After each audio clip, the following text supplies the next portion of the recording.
I'm gonna hide my face real quick. What's up, everyone? Welcome back to the Meme Ranch, and well, we have a little introduction for you all. Let's just play it.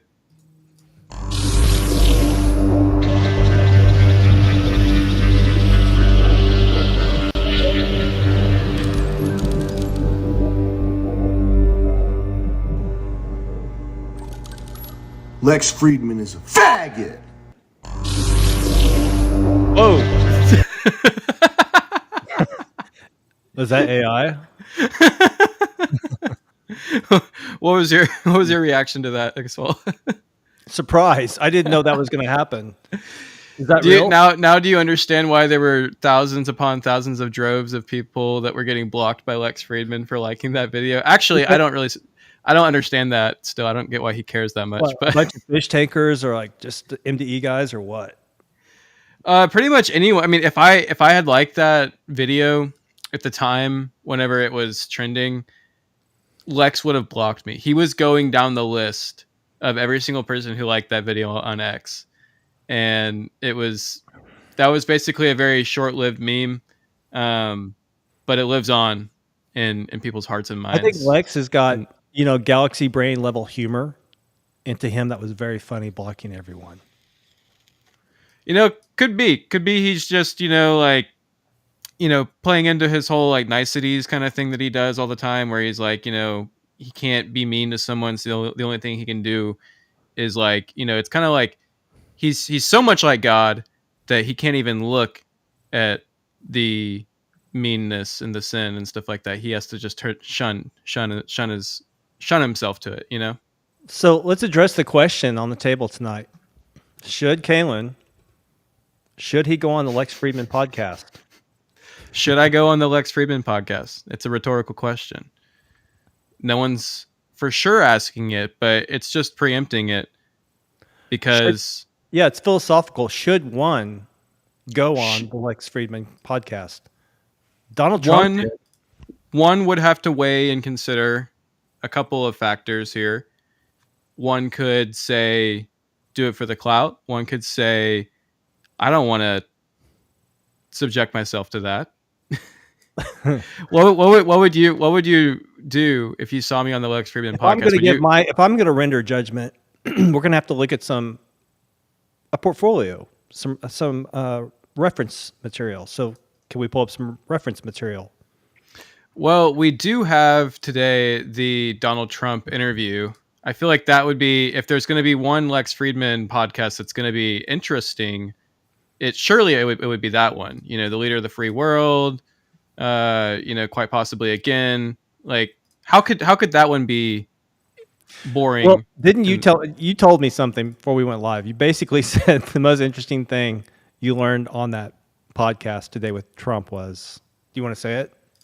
Yeah, the most interesting thing that we learned was basically Trump is like, yeah, I'll go on Joe Rogan if he's going to invite me, because Lex tried to stir in the whole UFC, everyone's going to boo you at the next match tweet or truth that Trump put out there. And that's the only thing, other than simply asking Trump the question about ayahuasca, like the fact that he was able to ask an ayahuasca question, that's like, I guess, substantial, but that's also Joe Rogan's territory too. So Lex just stream sniped, that question that would have been a more natural question for Joe to ask. Probably Joe will say, "Hey, how about you try it with me, Trump?"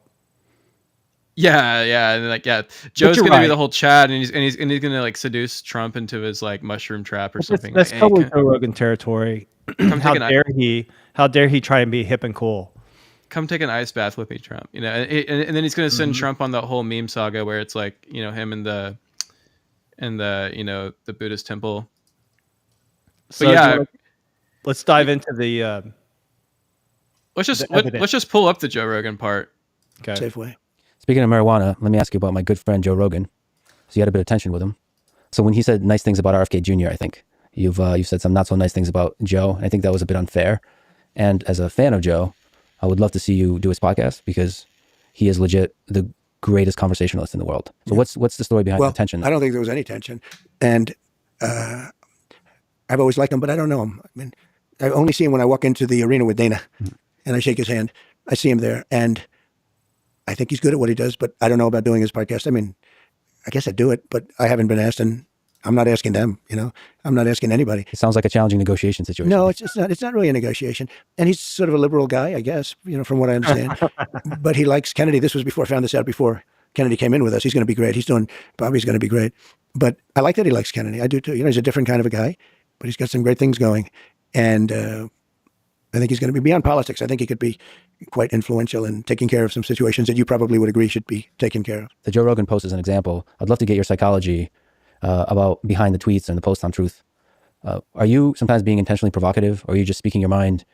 And are there times where you regret some of the truths you've posted? Yeah, I do. I mean, but not that often, honestly. I do a lot of reposting. The ones you get in trouble with are the reposts because you find down deep they're into some group that you're not supposed to be reposting. You don't even know if those groups are good, bad, or indifferent. But okay, I'll give Lex a little credit. That's kind of an interesting response because we always see those truths on those retruths from Trump, where he's got some kind of QAnon drawing that's getting reposted on there, and it's kind of badass, but at the same time, it's like who's the person behind that account?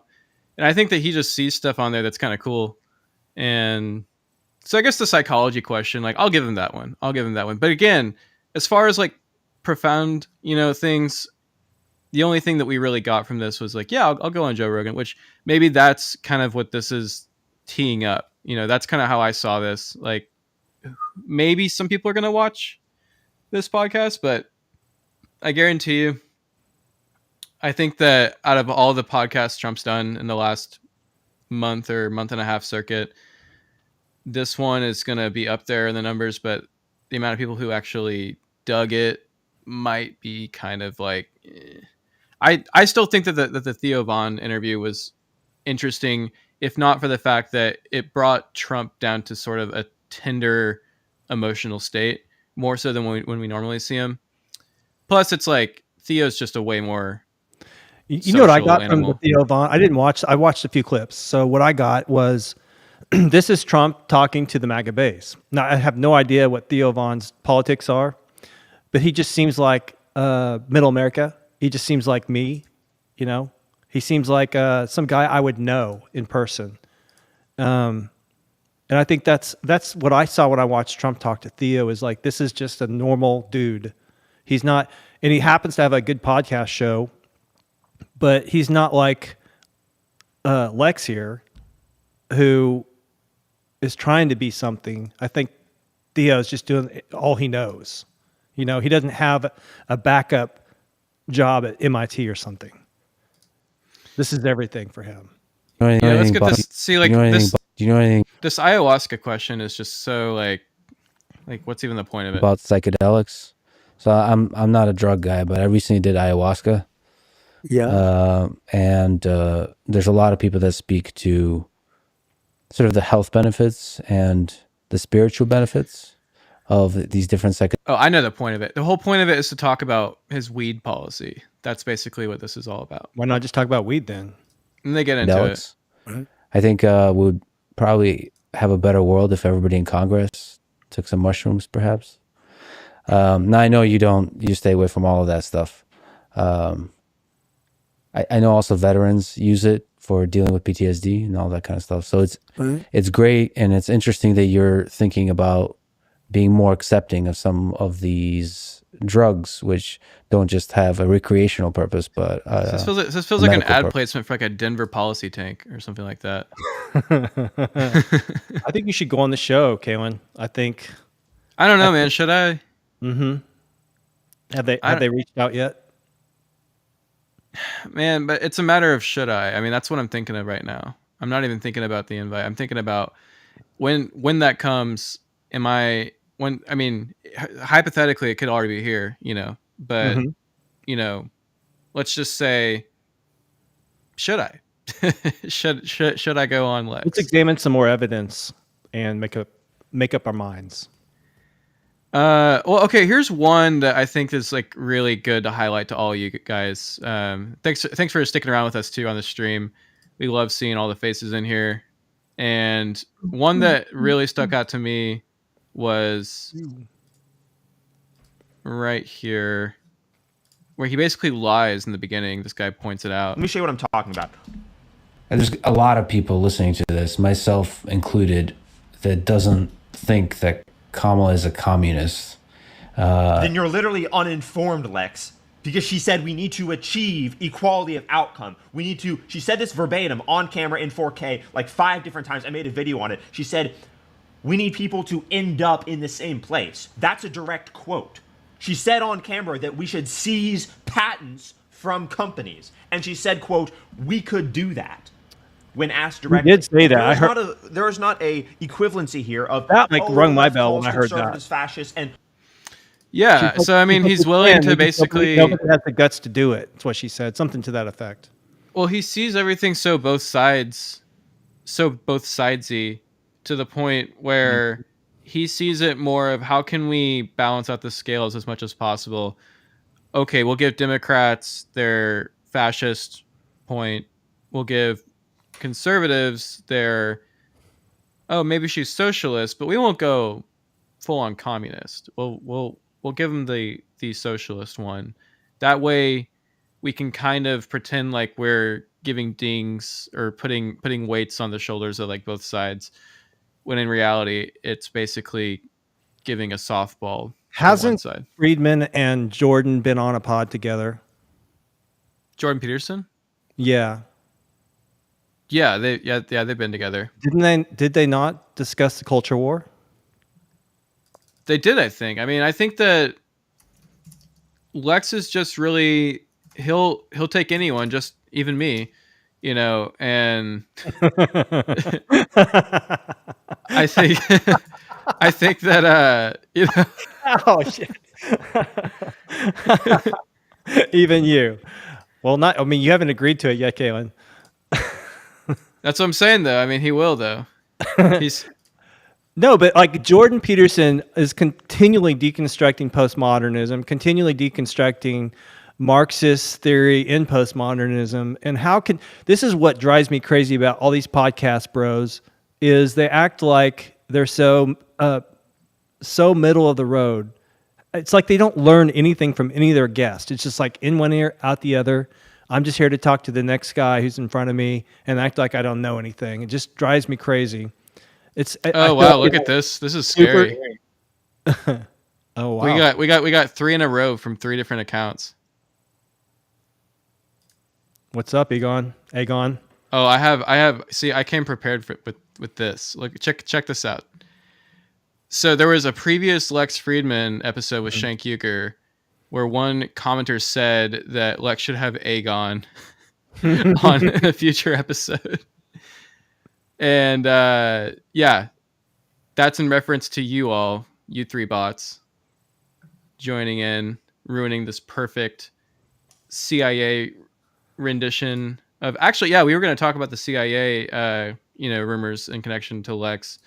I don't believe that there's that strong of a nexus there, but people online talk about it, so it might be interesting to kind of see what some schizos are kind of talking about. But this is, oh my goodness, man. We're gonna go next to, see, look at this. Hang on, I want to show you something from earlier before we get into the next thing. Right. Let me see if I can find this. Yeah, this is Sam saying Lex has a long night ahead of him. Got to block 5K people. I mean, this is off the fish tank Reddit.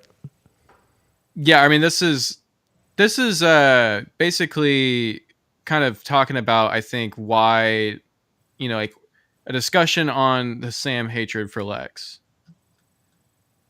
It's called "What's with the Lex Fridman Hate?" I only know he's a serial tweeter with a flaccid personality. The algorithms try to get us to like him so badly. Not really Lex's fault, but he makes a funny target. Let's see. Elon. Generous description.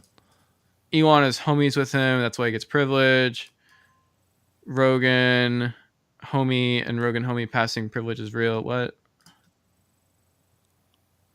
See, everyone's talking about how he's boring. Well, he's too agreeable. It's exactly what we were just talking about. He's too great. Like, he doesn't take anything Jordan gave him in their discussion and apply it to like his next guest. There's no like, it's like no curiosity. And to me, like, how can you have an audience and then act like that? I feel like it's disingenuous to your audience to some degree, especially when you're talking. Good, Franklin. I'm happy you brought this into the fold. We can keep talking about the Egon connection. It's a very small one, and I think it's kind of a troll connection. But I'll get into that real quick because Maybe you can ask him when you see him in person, Kalen. Yeah, whenever I see Lex in person. And then when you go see Lex or Egon. See, it's getting confusing now, right?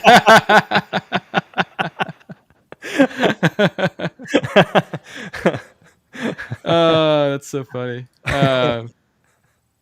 Okay.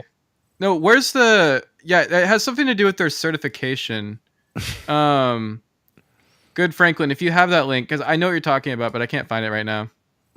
It's hard to research and do the show production while we're going. Mm-hmm. But yeah, send that link if you can. We'll come back to it. There's this other guy. There's this whole YouTube video called like "Is Lex Fridman a Fraud?" that I've been wanting to watch. We can see if this guy is just kind of... No, everybody, hold on before you hit play. Everyone should realize we're really risking being blocked by Lex Fridman tonight by delving into these questions and trying to answer, should one go on to the Lex Fridman show? Yeah, this could really ruin my career prospects with getting on Lex Fridman. You're just getting started. I mean, you're kind of getting a public profile. You're getting calls from Shalakian. I mean, we don't know what's next. So sky's the limit, you know. Like, I'm a total bro in a sense. Like, I may not look like it, but I have like a Rogan inside me. I really am a man's man, except for the times in like Harvard Square and academia rubs off on me. But for the most part, man's man. What does a man's man mean? May I? There's just a list of stupid shit you do. Like, I like lifting heavy things. I like building stuff. I love the idea of hunting. I love fishing. I like knives and guns and Risk. He literally sounds like he's LARPing as a male. Ah yes, I like lifting heavy things. I also like knives and guns. Therefore, I'm a man's man, and you better respect my authority. So as you know by now, this video is about Alexei Fedotov, more commonly known as Lex Fridman. Lex is a researcher and podcaster that has gained quite a bit of popularity in the last few years. I came across Lex through social media clips of him with Joe Rogan, Elon Musk, and a lot of other prominent folks. So even before I knew anything about him, he had an aura of legitimacy solely because he associated with widely successful people. But ever since I saw this guy, something just didn't feel right about him and I couldn't pinpoint it. So when I was digging around on topics for my next video, I finally decided to dive into the Lex Fridman rabbit hole, and there was a lot of questionable things I found about the guy. For example, he portrays himself to be someone more than he actually is. He has deliberately created an image that does not necessarily correspond to reality, and he is simply misleading people. Many of his fans believe that he is or was a professor at MIT or studied at MIT, which isn't true. A lot of his academic accolades are exaggerated or misrepresented. He's also a Tesla shill, and more specifically an Elon Musk shill. He was kicked out of the MIT Age Lab group for his non-peer reviewed report shilling for Tesla's self-driving capabilities. But I think his biggest crime is that he's boring and cringy. He robotically asks the same handful of naive questions and gets weirdly emotional and defensive about random topics from time to time. Like, he has this shtick where he talks slow in order to make himself seem more articulate, but all it does is make him seem disingenuous. So sit tight and maybe buckle in while we discuss all things Lexi. And if you do enjoy this video, please be sure to leave a like, comment, and subscribe. If you know anything about Lex, then you know that he always refers to himself as Lex Fridman, MIT research scientist, at every opportunity. But what he always fails to mention is that he wasn't even educated there or in any way employed by the university. Man. What he did do there was that he taught a January term class, which isn't as impressive to the big research assignment here on Meme Ranch. Yeah, so let's go to this real quick, because this is the funny thing, that they have like a strange similar certification, I think, is basically the gist. Right. Egon and Lex. Yeah, it's this HeroX Credibility Assessment Standardized Evaluation Prize Challenge. So I guess they're both saying that they won this.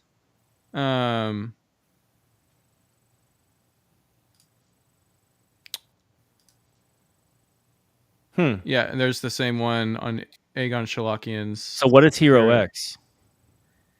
I think there's a link to that as well. I think it's like a certification. Oh yeah, it's a challenge. Okay.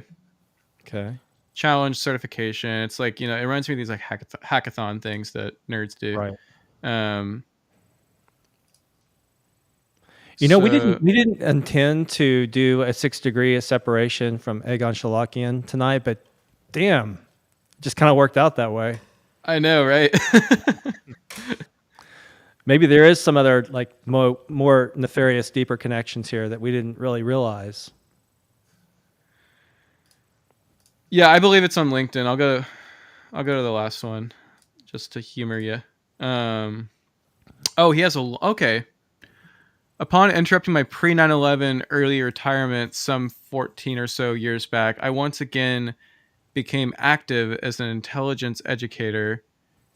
In this regard, I was intimately involved in published research undertaken by the National Academics of Science, the Air Force Research Laboratory, Lockheed Martin, DARPA, and IARPA. At the core of my research was the question of just how a field agent could discern truth from fabrication from testimonies received from strangers while in life-threatening conflict arenas. Given the gravity of such testimonial reliance, the search for truth is in all respects ever critical and in question. With this said, my research will continue in the same discipline as a competitive researcher in the case challenge under the auspices of the Office of the Director of National Intelligence, commencing in 2019. Once again, I look forward to working with colleagues from virtually every discipline of science in furtherance of serving national security. Damn, Aegon, I think that's the most official thing I think I've ever heard him do and say. Right. Like it's hard to disagree with that LinkedIn post. I would give him like a little applause emoji. I give him 2 thumbs up. Nice. So, yeah,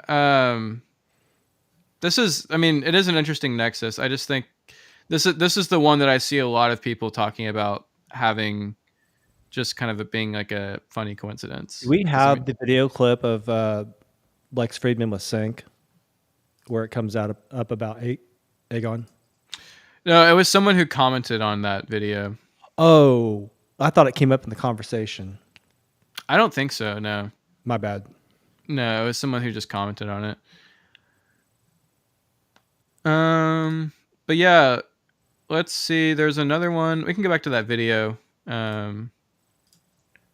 Just give it a little bit extra time to convince us. You realize anybody can give presentations at MIT, not just professors. A January term class is closer to a book club. Students have the option of taking one class that interests them during this term or staying home and coming back for the spring semester. It's basically a free-form month for knowledge sharing. During that period, anyone can put together a call, and anyone who wishes to attend, MIT affiliated or not, can attend. Oh, and it's all not for credit. Here's a quote from an actual person from MIT. It states, "I've come across a handful of people in the last few years that figured out how easy it is to become vaguely affiliated with MIT. Then they use the university email and some spin to their affiliation, and all of a sudden they've gotten a bunch of new opportunities. And it only builds from there. People within academic circles will know the difference, but outside, not necessarily." Lex definitely raises some red flags on this front. The dude randomly requested me on LinkedIn 4 or 5 years ago, and I saw we had a lot of MIT mutual connections. At the time, he was teaching. It's not difficult at all to organize a January term class. Many undergraduates even do this, but most don't use it to claim that they are a lecturer at MIT. Lex actually studied at Drexel University, which is a good but lower ranked university. His father is also a professor there, but he never mentions Drexel, and if you bring it up in his sub and ask him about it, you get banned. You will also get banned if you constructively criticize him or any of his guests. He is a research scientist at MIT, but it is an unpaid position, and he has never been a professor. He purposefully allows the misconception to propagate because it benefits him to have people assume his science is better than it is. Another fun tidbit is that if you look at his LinkedIn profile, he has math functions in the back, which seems to be a theme. Like here's him standing in front of a classroom, again with some math functions on the blackboard. But here's the thing, those functions have nothing to do with the class that he's teaching. The things on the blackboard were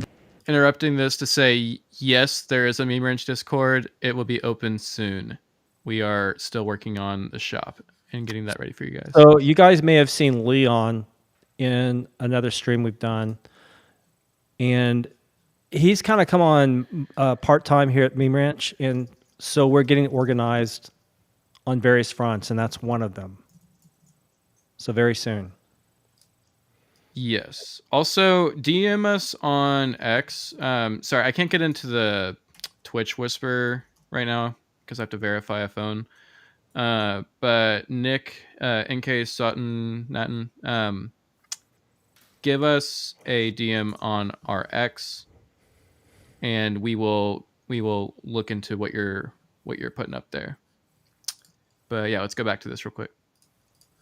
Were there from another class before his, and I know this because you can watch some of his lectures on his YouTube channel, but he keeps the math and purposefully includes them whenever he can to make himself seem smarter than he actually is. Even his LinkedIn page is misleading. He also claims on LinkedIn that he worked at Google for 1 year. It reads Google Researcher 2014 to 2015. However, the truth is that he worked there as a visiting researcher for less than 4 months. In 2019, Lex Fridman released a study in which he claimed that contrary to a mountain of literature about human-machine interaction, drivers using autopilot remain vigilant and attentive. For this next part, I'll be referencing an insider article written by Julia Black, as it does well to capture the full picture of what happened and has some great resources to back it up. The article states, though Fridman has touted affiliations with MIT and Google, AI and machine learning experts who spoke with insiders said Fridman lacks the publications, citations, and conference appearances required to be taken seriously in the hyper-competitive world of academia. When AI professionals on Twitter challenged Fridman's research methods for the Tesla study, he blocked them en masse. Soon after the study was published, Fridman moved his prestigious MIT lab to an unpaid research role. A former H-Lab staffer recalled Fridman telling him that he wanted to amass a giant amount of followers. Philip Pichnewski, a computer vision and AI researcher who became one of Fridman's most vocal critics, said it was clear from the very beginning that he's positioning himself to become one of the celebrities in this space. The MIT seal of approval was likely enormously valuable to Tesla. Its autopilot feature had come under intense scrutiny over several widely publicized fatal crashes involving Tesla vehicles. The company was hit with a class action lawsuit that described autopilot as essentially unusable and demonstrably dangerous. But Musk insisted that his technology did not require human intervention, going so far as to brand the feature autopilot instead of copilot. Academics in AI began to pick apart the study's methodology. They criticized the small sample size and suggested the participants likely performed differently because they knew they were being observed, a phenomenon known as the Hawthorne effect. Missy Cummings, a former MIT professor who served as a senior advisor for safety at the National Highway Traffic Safety Administration, has called the report deeply flawed. What happens is people like Elon Musk take this and then try to make a big deal about it and say, I've got science on my side. I personally do not consider Lex a serious researcher, Cummings recently told Insider. When Anima Anand Kumar, a well-known AI expert, tweeted in 2019 that Fridman ought to submit his work for peer review before seeking press coverage, Fridman blocked her and many of her colleagues, some of whom had never even engaged in the discussion. Fridman did not respond to several interview requests and requests for comment. He told the historian Dan Carlin during one episode, I'm starting to get chills again. I'm starting to get mad Shalakian vibes from Lex Fridman. What the fuck is going on, dude? I thought we gotta read my faces, dude. Oh my god! But yeah, should I go on the show? You have no idea how hard I was laughing before we went live on stage. Wait. Should I go on the podcast? Should I go on the Lex Fridman podcast? Yep. Do you remember what Leon said? He's like, Leon says, I asked Leon on the phone call. I said, should Kaylin go on Lex Fridman? He's like, who? He's like, who's that? I told him he's like a pretty famous podcaster for being sort of like milquetoast, but controversially smart. And he goes, yeah, I guess it's publicity. So yeah, you should go on, Kaylin. I don't want to buy. I mean, I feel like, at the end of the day, there's nothing that substantial about him. And, even if he fabricated a couple things on his resume, I personally just now. What? Why were you getting chills just now? Because I guess my thoughts on this are that Lex is like another one of these. Like, he's not like Joe Rogan, or he's not like Jeremy the Quartering or something like that. He's like, this guy to a lot of people is, very intelligent to them. But I guess it's like what we were saying. It's like it's like the dumb person, smart person,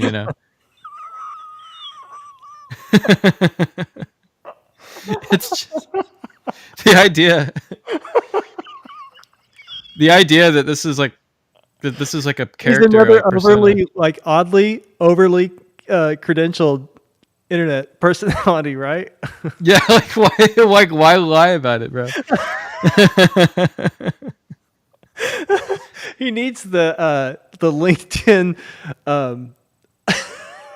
I think this is what happened to Sam. I think he went down these same holes that we were on, and I think he just got. I think he just got pissed off. I think he was just like, man, fuck this guy. Like, fuck Lex Fridman. Like, like Who said that? Sam Hyde. I mean, it's LinkedIn karma, dude. He's gotta get it. Is this what people really do? Like, so your complaint about Chalakian originally that got you the phone call, is that you're feeling that same thing right now? Is that where your critique of Chalakian? Like, I'm sick of these AI people. Yeah, I'm sick of these AI people. Whenever I'm hearing this documentary about Lex, like that's how I'm feeling. I'm sick of these mother effing AI people. So much, but it's so freaking funny.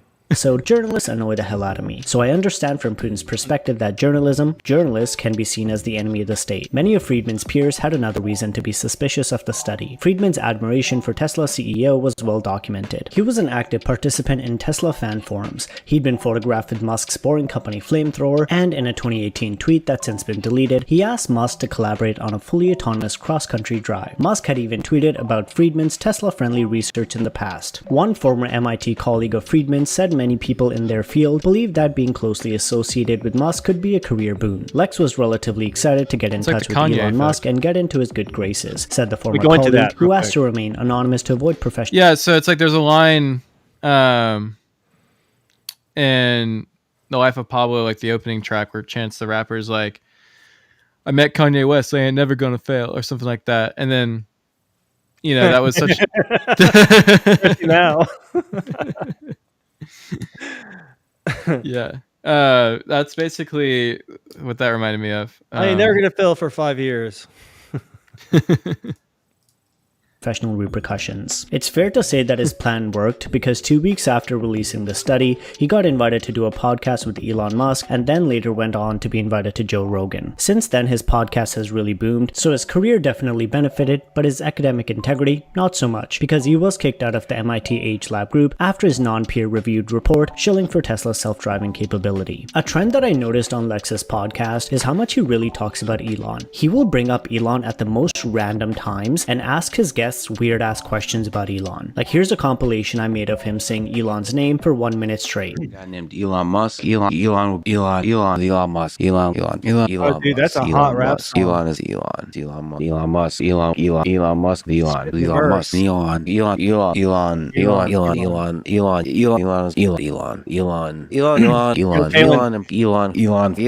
Musk.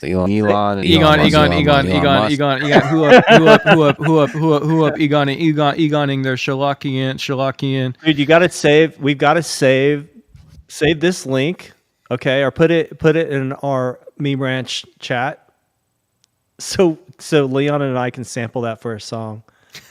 Okay. Just change the L to a G. I don't know. Egon. Elon Musk. Dude, that's gonna be like Elon Musk. Elon Musk.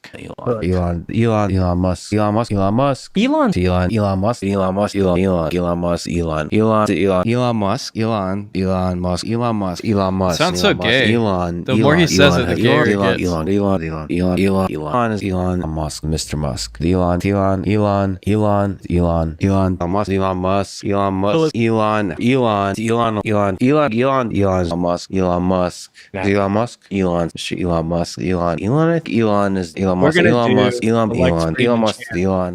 Not sure if you were counting, but he said Elon's name. We're gonna do the Lex Flex chant, where he just says Elon over and over and over in a song.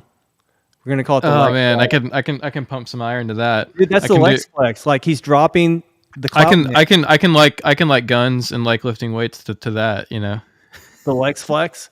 Elon. The bass going boom, boom, boom. Oh, it's gonna be off the hook, dude. We're doing it tomorrow. Oh man, I can plan my Super Bowl party to that. Yeah. 125 times in that 1 minute. And that's not even all the times he's mentioned his name. I lost too many brain cells compiling that and couldn't be bothered to go through the rest of his podcast. But it's safe to say that he's an Elon groupie. And if you still don't believe me, here's him asking his guests about how much they also love Elon. Ask, what do you admire most about Elon? Okay, you've talked to Elon quite a bit. You've written about him quite a bit. Just it'd be cool to hear you talk about what are your ideas of what the magic sauces you've written about with Elon. What makes him so successful? His style of thinking, his ambition, his dreams, his the people he connects with, the kind of problems. What about your dreams, bro? What about your dreams, Lex? Come on. What about Lex Fridman? What about? Oh wait, we haven't even gotten to the fake name thing. There's a half a dozen people I listen to their YouTube accounts, and they talk about history. They talk about postmodernism. They all come off as way more intellectual, or I should say this: they make me way more intellectually stimulated than listening to Egon Lex here. I call him Egon. Was that a slip or was that for real? I don't know. I get why people. I think it's his look and who he hangs around with is why he draws so much fire, and the credentials, the weird credentials. Yeah. You know what it's like, which is true. It's like me saying I went to an HBCU, right? Right. But I did. Right, exactly. Like it'd be weird if you didn't. Really weird. Yeah. Right. Yeah. Yeah, that video you sent me was wild, by the way.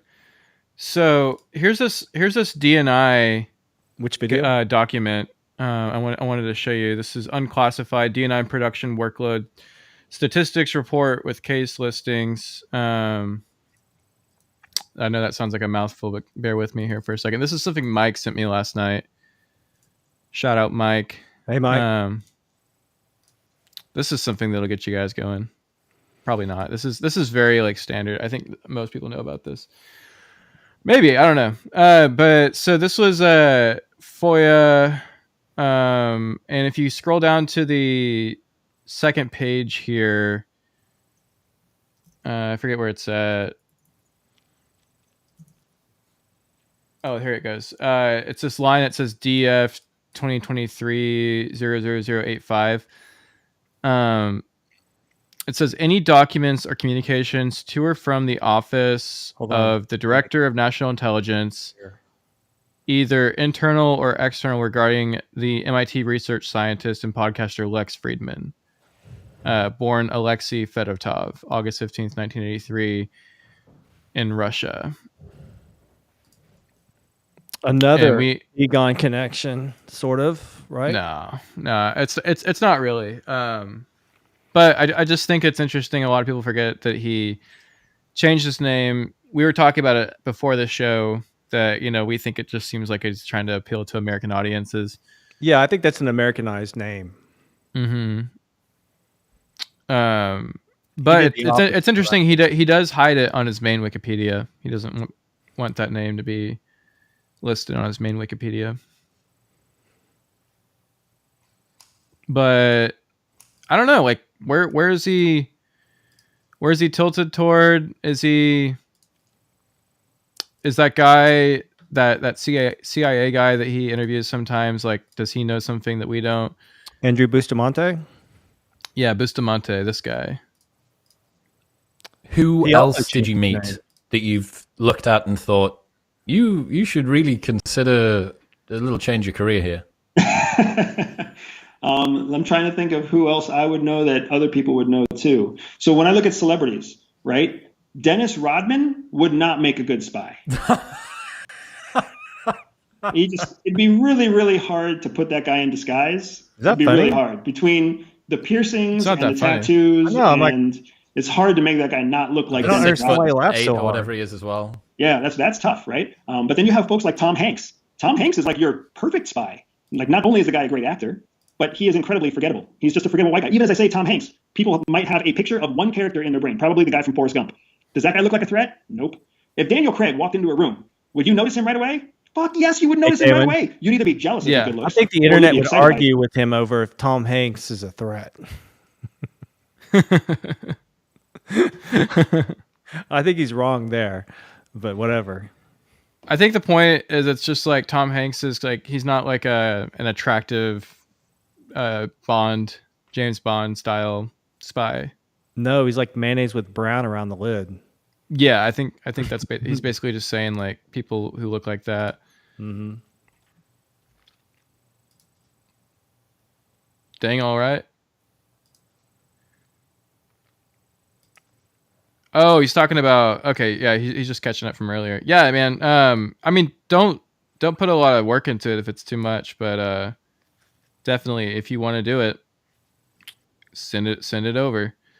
By his good looks, or you'd be immediately intimidated by his gigantic frame. That guy's not going to be a good spy, right? Same thing with Pierce Brosnan. Like most of the guys out there who are playing spies would not actually make good spies. It's not until you get to like Black Widow in Marvel Universe, everybody's going to notice that girl. It. Yeah. Yeah. So you'll be familiar with something called the halo effect, or pretty privilege, basically, that good-looking people seem to have better outcomes as they go through life, but not if you want to be a covert in-field intelligence officer. Correct. Yeah. If you were to actually walk through the hallways of CIA, you would be severely disappointed by the lack of attractive people. I'm just throwing out, whether you think I'm good looking or not, this is kind of irrelevant. I know objectively I am not a good looking guy in American culture. I know objectively I'm not even a good looking guy in foreign culture. Yeah, I know, right? I'm on a first date with a hot chick, so I've got to overplay my laughing. All these guys just have boners for each other. It's so weird. Because I'm the ambiguously brown guy that nobody remembers. It was a curse in high school. It was a blessing for my career, right? There's a power to ugly. So call it whatever. Call it the corona effect, right? The opposite of the halo effect. When all things go dark, there's a benefit there too. If you like this short clip, make sure you click here to see the next clip or here to see the full podcast episode. Oh, there was a clip about Lex buried in there somewhere. That's not going to make a good officer. So my wife and I are both very subservient to the person, to the authority. Yeah, so it's interesting. I have come across a number of people who I would say would make good intelligence officers. So Lex is awesome. I really enjoyed talking to Lex. I do think there would be a good spot for Lex in the intelligence world. I don't know that it would be in field operations, only because Lex really believes in the goodness of people. When you believe what a flaw. What a flaw. When you believe in the goodness of people, you can't be out there lying to people's faces. It doesn't work, right? Like you have to see people as tools, as commodities, as ones and zeros. Like you have to take a very cold, hard stance to all people if you're going to go out there and steal information from them, lie to them, and trick them into false relationships. That's essentially what a spy does. And then you get that person to exchange information for liquor or booze or women or money or whatever else it might be, right? That's not a job for somebody who really believes in the goodness of people. But as an analyst, taking information and being able to make sense out of. Very convenient for the CIA guy to say this about Alexei Fedotov. Oh, he's just too nice to be a spy. No, I'm kidding. Out of disparate, conflicting information and coming to a meaningful, probabilistically relevant conclusion. I mean, that's what Lex does all day long with robotics and with mathematics, right? Not to mention what value he can bring in the world. That's what Lex does all day long. Really? He's just in this little computer laboratory doing some little cool experiments. He invited me to come on his podcast and go tinker with some stuff with him.